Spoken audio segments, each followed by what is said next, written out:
पितृपक्ष कनागत में भूल कर भी ना करें यह काम, नहीं तो घर में आ जाएगी कंगाली। पितृपक्ष को श्राद्ध पक्ष के नाम से भी जाना जाता है। भाद्रपद पूर्णिमा से पितृपक्ष शुरू हो जाता है, जो 16 दिनों तक आश्विनी अमावस्या के दिन तक चलता है। इस साल पितृपक्ष की शुरुआत 29 सितंबर शुक्रवार से होने जा रही है और इसका समापन 14 अक्टूबर को होगा। पितृपक्ष की अवधि में पूर्वजों के निमित्त पिंडदान, तर्पण और श्रद्धा कर्म किए जाते हैं। धार्मिक मान्यता है कि ऐसा करने से पितरों की आत्मा को शांति मिलती है, जिससे वे प्रसन्न होते हैं। कहा जाता है कि पितरों के प्रसन्न होने से वंशजों का भी कल्याण होता है।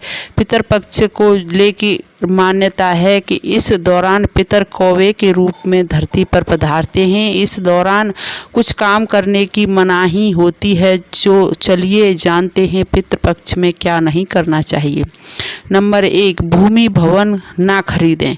पितृपक्ष में भूमि भवन कदापि ना खरीदें। यदि आप पितृपक्ष में भूमि भवन खरीदते हैं तो उसमें भूत प्रेत का वास होता है।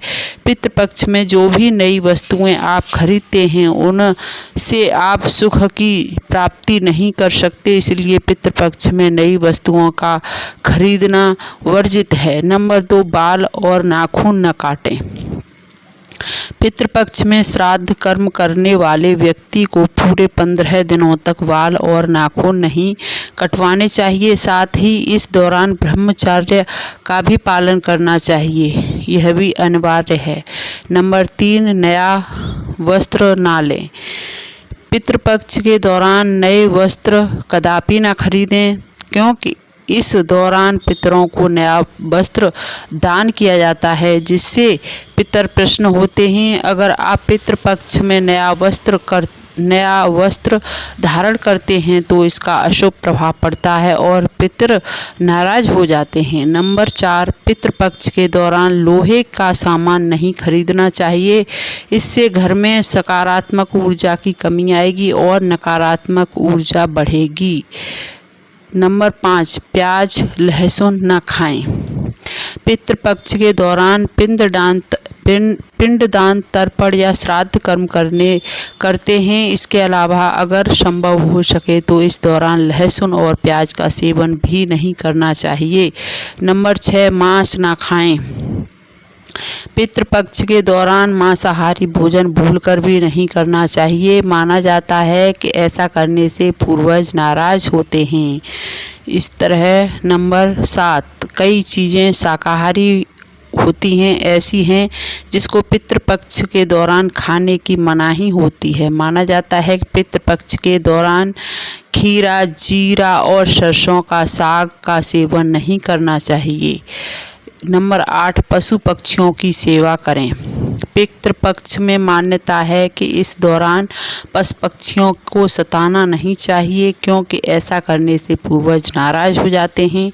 ऐसे में पितृपक्ष के दौरान पशु पक्षियों की सेवा करनी चाहिए, जिससे हमारे पितृ खुश हो जाएं। नंबर 9, कोई मांगलिक कार्य का आयोजन ना करें। पितृपक्ष पूर्वजों के लिए समर्पित होता है, इसीलिए इस दौरान किसी भी तरह का मांगलिक कार्य नहीं करना चाहिए। पितृपक्ष के दौरान शादी, मुंडन, सगाई और गृह प्रवेश जैसे मांगलिक कार्य वर्जित माने जाते हैं। नंबर 10, किसी भी पक्षी को न सताएं।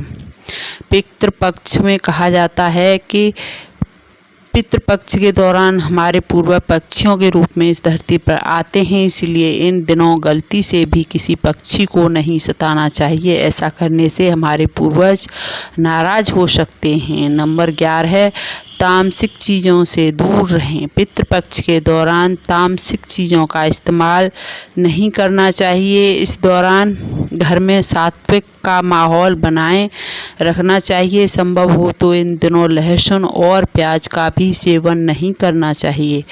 तामसिक चीज़ों के इस्तेमाल से आपके पितर नाराज हो सकते हैं, इसीलिए हमें तामसिक चीज़ों से दूर रहना चाहिए। अगर आपको जानकारी अच्छी लगी तो हमारी वीडियो को लाइक, शेयर एंड चैनल को सब्सक्राइब